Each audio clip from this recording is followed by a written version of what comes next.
通勤通学中の皆様、おはようございます。プクタの世界時事ニュースのお時間です。さあ、本日はですね、我らが親善大使、レイチェル・ゼグラーさんの話題になります。なんと皆さん、本日はですね、レイチェル・ゼグラーさんの話題ですよ。まさか、2025年に、再び彼女の話題を取り上げるとは。現在ですね、その活躍の場を映画から舞台に移したと言われていたこのレイチェル・ゼグラさんなんですが、今回ですね、どうやらハリウッドが彼女をカムバックさせようとしているのではないか。そんな噂というのが出てきたんですね。本日は一体何が起きているのか、詳しく見ていきたいと思います。この番組は海外のホットな時事ニュースをお届けします。通勤通学のお供にちょうどいいチャンネルとなっていますので、ぜひチャンネル登録お願いします。さあ、それでは本題です。本日ね、我らが親善大使、レイチェル・ゼグラーさんの話題です。冒頭にも言いましたが、このレイチェル・ゼグラーさん、現在ですね、その活躍の場を映画から舞台に移していると言われておりまして、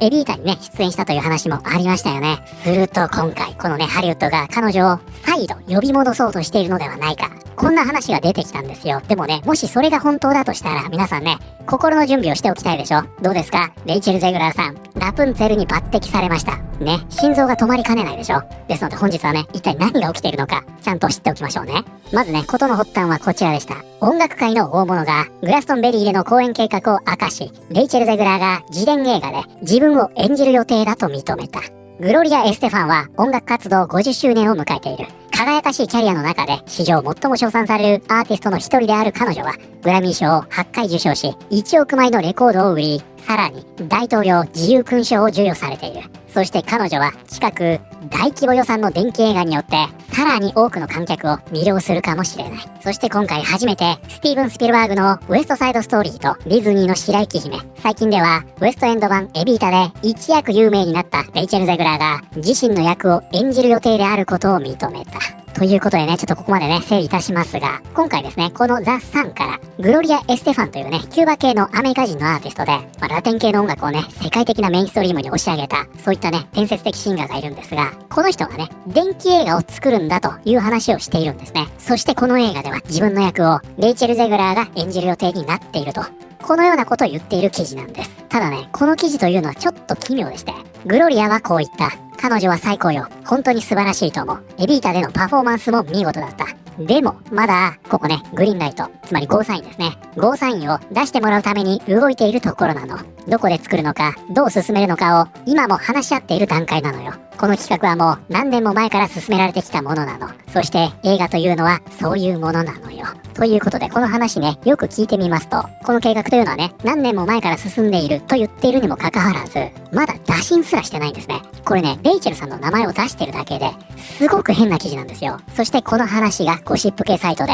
拡散されることになります。レイチェルがその役を引き受けると思いますかと聞かれ、彼女はこう答えた。引き受けてくれると思うわ。ただまずは正式な役のオファーを出さなきゃいけないの。だから制作の承認を完全に得る必要があるのよ。そこまではもうほとんど来ているところなんだけどね。ということで一応ですね、レイチェルさんとはズームでは話したことがあると、このようには言っているんですが、すごく変な記事でしょ。まだ何にも決まってないことを、制作の承認すら降りていないものを、こんなにベラベラ喋っていいのかと思いますけどね、逆に。非常に奇妙な話というのがこのザ・サンから出てきたんですね。ハリウッドの脚本家はレイチェル・ゼグラーを復活させ、白雪姫が彼女のキャリアを終わらせたわけではないと、desperate 証明している。ということでこちらですね、desperate とあります。こちらが本日のキーワードになります。desperate。これね、いくつか意味があるんですが、本日はね、こちらの意味になります。何かをとても強く必要としている。ということでこちらね、desperate というのは必死にという意味になるんですね。でね、そのすぐ下、こちらにあるんですが、非常に深刻、または悪いとありまして、これね、絶望的なという意味もあるんですね。で、こちらね、ラテン語由来の英語になるんですが、もともとはね、こちらの意味だったそうですね。そしてこれが必死の意味に派生していったと。これすごく面白くないですか？つまりね、このデスプレイというのは、このね、希望が消えかかっているギリギリのゾーンを指していて、少しでも下に触れれば絶望的になるし、ちょっとでも上に行けば、そこから抜け出すために必死になると。ですのでこれね、一見全然違うニュアンスのワードを一つの単語の中に内包しているという言葉になってるんですね。そして今回ね、こちらの文脈では、必死という意味になります。ということでこちらは、ハリウッドの脚本家はレイチェル・ゼグラーを復活させ、白雪姫が彼女のキャリアを終わらせたわけではないと必死に証明しようとしている。最近エンタメ系メディアはレイチェル・ゼグラーがキューバ系アメリカ人の音楽界の伝説であるグロリア・エステファンの伝記映画で彼女を演じると大きく報じ騒がしかった。しかしよく見ると状況はもっと慎重で限定的だ。エステファン本人はこの企画とゼグラーの関与について公に語ってはいるものの、現時点でスタジオ側から正式なここね、グリーンライトまた出てきました。承認は出ていない。要するに、もう決まった話であるかのように演出されているが、実際はそうではない。グロリア・エステファンは、しばらく前から自分の人生を題材にした映画に関心を示してきた。複数のメディアは、ゼグラーが彼女を演じる予定だと報じている。エステファン本人も、ゼグラーについて、最高よ、素晴らしいわ、と語ったと引用されている。しかし同時に、まだ制作の承認を得るために動いているところなの。どこでどう作るかを検討しているの。とも付け加えている。断定的な見出しとは裏腹に重要な要素がいくつも欠けている。この映画が制作団体あるいはプリプロダクションに入ったと確認できる大手スタジオからの発表が存在しない。グリーンライトという言葉は制作許可や資金がまだ保留状態にあることを意味しており、エステファン自身もその点に言及している。ゼグラーが関与していると報じられてはいるものの、正式なオファーが詳細に公表されたり、信頼性の高い業界誌によって確認された形跡がない。バラエティなどの業界誌や主要スタジオの発表に裏付けられていない。この映画を今後制作される可能性があるとする考え方自体は技術的には正しいが、これらの報道は実際にはまだ憶測段階に過ぎないものをまるで差し迫った計画であるかのように扱っている。つまりここではね、この一連の記事というのは現時点では単なるプロモーション以外の何者でもなくって、そしてハリウッドがね、白雪姫がこのレイチェル・ゼグラーのキャリアに悪い影響を及ぼしているわけではないと証明しようとしている。このような見方をしているんですね。でね、ここまでであれば憶測の記事に憶測を重ねたような話じゃないですか。まあ正直ね、だからなんだという話なんですよ。ドクターもね、気にしてませんでした。ここまでだったら。なんですが、こちらね、10月23日の記事なんですが、この4日後、このダ・パック・ペイさんの主張を証明するかのような展開になっていくんですね。それがですね、こちらになりまして、こちらね、女性誌になりますが、このグラマー誌がですね、このレイチェルさんをウーマン・オブ・ザ・イヤーに選出しました。そしてこれに伴い、非常に露骨なプロモーションの記事というのが出てくるんですよ。それがね、こちらの記事になります。この記事がですね、まあ、すごくてですね、レイチェル・ゼグラーにとって、この1年はまるで前半と後半で別物のようだった。年初にはタブロイド紙から問題のあるディズニープリンセスとレッテルを貼られていた彼女が、年末には歴史上でも賛否が分かれる人物、エヴァ・ペロンを演じる今まさに注目のウエストエンドの主演女優として称賛されているのだから。ね、今年の初めには白雪姫で散々だったんだけど、もうそんな評価はね、もうどこにもありませんよ。もう今はね、みんながエビータの公演によって彼女を称賛しているんです。こういった記事の構成になってるんですね。これだけじゃないですからね。観客たちは群がるように詰めかけ、Don't Cry for Me Argentinaを力強く歌う彼女を見届けた。人々の心を奪ったというのは控えめな言い方だ。世論がここまで劇的にひっくり返った例を挙げるなら、ここです。プリンセスダイアナがリベンジドレスで登場した時以来と言っても過言ではないだろう。ということでね、このダイアナ妃のリベンジドレスというのは、これね、1994年の出来事で、こちらですね。これね、チャールズ皇太子が不倫を認めた後、とあるパーティーでね、控えめな服を着るよう言われていたと言われていますが、実際はね、大胆なドレスを選んで、公の場に登場したんですね。そしてこれをね、リベンジドレス、つまり復讐のドレスですね。メディアはこのように呼んでいると。つまりですね、このグラマーはね、我らが親善大使、レイチェル・ゼグラーさんをですね、ダイアナ妃と比べています。いやー、すごいでしょ。で、もうね、誰も白雪姫のことなんか一切気にしてません。すべての評価は今ひっくり返っているんです。これを繰り返してるんですよ。どうですか、これ。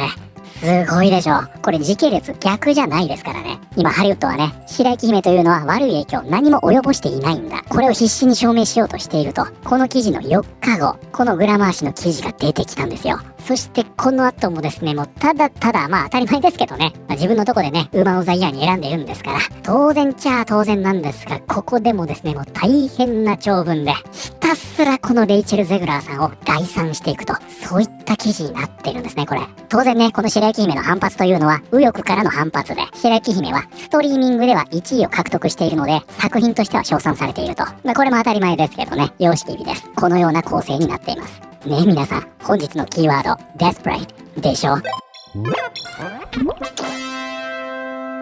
ディズニー作品での失敗や政治的な暴言があったにもかかわらず、グラマー氏はレイチェル・ゼグラーをウーマン・オブ・ザ・イヤーに選出した。ハリウッドのメディアエリートたちがまたもや動いた。今回2025年で最も物議を醸す女優の一人に同業界最高クラスの栄誉を与えたのである。グラマー誌はインターネットで人気のミズ・レイチェル、女優デミ・ムーア、歌手タイラと共にレイチェル・ゼグラーを正式にウーマン・オブ・ザ・イヤーに選出。しかしゼグラーのこの1年は功績よりもむしろスキャンダルによって特徴づけられていたことを考えると、この選出は業界内で疑問の声を呼んでいる。彼女は雑誌の表紙を飾ることもあったが、今年最大の話題はディズニー実写版白雪姫が壊滅的な失敗に終わったことだった。この映画はあまりにも酷評されたため、スタジオが実写映画ラインナップ全体の見直しを余儀なくされるほどだった。制作費は約2億7000万ドルとも報じられており、ディズニー史上最も高額な失敗作の一つとなっ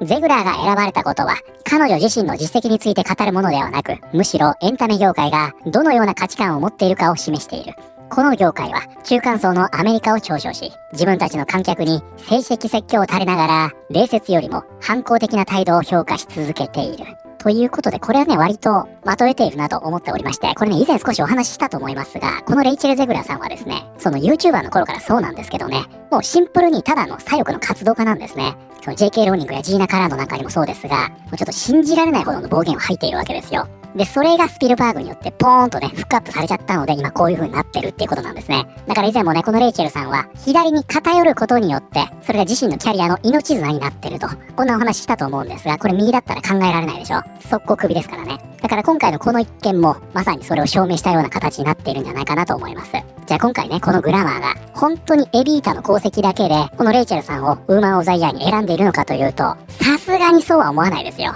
こちらね、グラマーのウィキになりますが、すごいでしょ、いきなり。アンバーハードが座っておりますが、もうね、どんだけプクタの世界 G ニュースに配慮してるんだって話ですよ。すごいでしょ、もうこういったメディアなんですね。グラマーは、ニューヨークに拠点を置く国際的な女性向けオンライン雑誌である。もともとは、グラマー・オブ・ハリウッドという名称だった。1939年から2019年までは紙の雑誌として刊行されていたが、購読者数の減少により最後の印刷版は2019年1月号となった。で、こんなグラマーがね、今年こちらでね、もうまさにこの人ですよ、ウーマン・オブ・ザ・イヤーを選んでいるんですが、こちらですね、この人ミズ・レイチェル、今回ね、大使と合わせてレイチェルのダブル受賞なんて言われておりますが、それがね、こちらになりまして、皆さんご存知ですか？この方ね、見てください、ここチャンネル登録者数1750万人です。すごくないですか？これ現在ね、120本しか動画投稿してないんですよ。そしてね、ここ見てみますと、すごいですよ、これ。2019年です。このチャンネルを開設した年。だからまだこれ、6年ですか。それで、チャンネル登録者数1750万人と。で、しかもですね、この方、動画投稿本数120本となっておりますが、非常に少ないんですね。というのもね、投稿頻度、極めて低いんですよ。ここね、見ていただくとわかりますが、すごいですよ。まずね、こちら、5日前、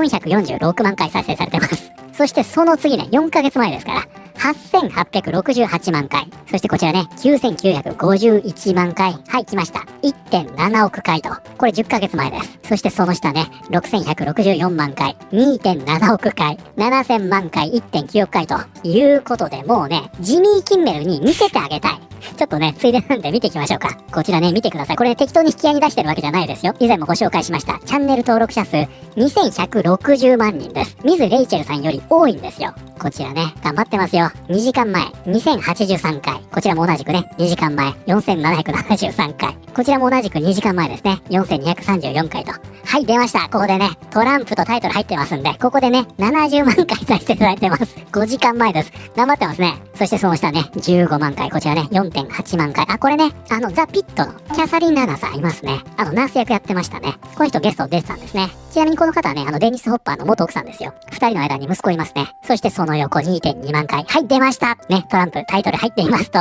275万回と。ね、もう今やトランプで生計を立てているようなトランプおじさんとなっておりますが、でもちょっとね、この人は置いときまして、ミス・レイチェルさん。この方はですね、あんなキッズ向けのチャンネルとかやっておりますが、ハマスのプロパガンダを拡散しているのではないかということで、この人ね、炎上してるんですね。YouTube で幼児向けコンテンツの第一人者とされるミス・レイチェルは、ガザで亡くなった子供たちについての投稿に関して、ハマス寄りのプロパガンダを拡散するために、資金提供を受けている可能性があるとして、調査されるべきだ、と、主要な反ユダヤ主義監視団体がパム・ボンディ司法長官に訴えている。ストップ・アンティセミティズムは、ミズ・レイチェルはそんなに優しい存在ではないと主張している。そしてここですね。同団体は、これらの投稿は反イスラエル的であり、幼い子供たちにハマスへの同情的な感情を抱かせる意図があると主張している。ということでね、これがね、まさにこちらにあるんですが、このようにね、ガザの子供たちのために祈りますと。そしてこちらね、どうか彼らたちを傷つけないでくださいと。このような配信をしているんですね。そしてこちらね、まさにグラマー氏が、このレイチェルさんをね、ウーマンオブザイヤーに選びましたよと投稿しているんですが、そうだよ。彼女はユダヤ人ではない限り子供たちが大好きなんだ。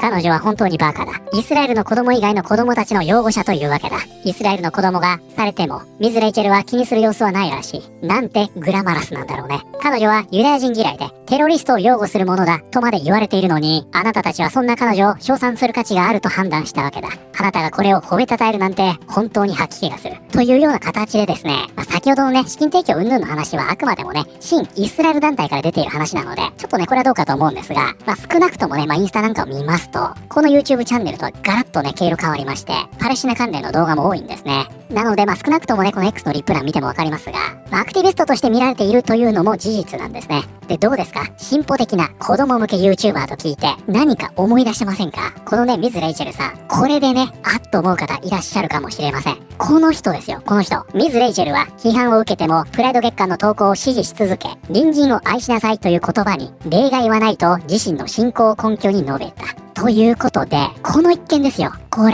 スティーブン・キング。チャーリー・カークに対し、このスティーブン・キングはね、あいつは、同性愛者に対してのね、石打ちを提唱しているんだと。このような、言ってもいないことを言ったという形で拡散しまして、その後ね、謝罪に追い込まれることになります。で、この時にね、チャーリー・カークは、何を言っていたかというと、この人なんですよ。この YouTuber に対して、そのね、同じ聖書の中には、同性愛者は殺さなければならないと。こういうことも書いてあるんだと。だからそうやってね、恣意的に聖書を引用しちゃダメなんじゃないの？これを指摘していたんですね。この人です。なのでこれを踏まえるとね、なんで今年このタイミングでミズ・レイチェルさんがここにいるのか、そしてなんでここにレイチェル・ゼグラーさんが名を連ねているのか、本当に今年これ以上に活躍した女優さんいなかったんですかって話ですよ。なのでこうやって考えてみるとね、いかにそのね、ご活動というのがこのハリウッドやメディア界隈で威力を発揮するのか、ここがね、垣間見えるなと思うのは福田だけでしょうか。はい、ということで本日はですね、